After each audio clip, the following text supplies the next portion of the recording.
Saudara, kita ke informasi lain. Terdakwa Ferdy Sambo menegaskan tidak ada anak buah yang berani menolak perintahnya. Hal ini disampaikan saat dirinya menjadi saksi sidang perintangan penyidikan pembunuhan Yosua. Saat menjadi saksi untuk terdakwa Cuk Putranto dan Baikuni Wibowo, Sambo kembali menegaskan bahwa para anak buahnya tidak bersalah dalam kasus Yosua. Sambo menyebut mereka semua hanya menjalankan perintahnya saja.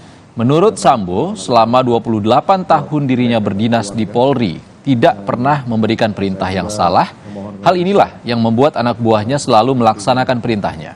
Hukuman terhadap beliau ataupun ya, kalau kami di kepolisian kalau menolak perintah saya, ya kalau berani dia lapor ke atasan saya. Kalau berani, kalau tidak berani, ya saya rasa sih nggak berani. Nah itu yang makanya yang tadi saudara sampaikan sendiri mengatakan pasti tidak berani ya. Ya itu yang tadi saudara sampaikan, makanya dia bawahan. Kenapa tidak berani?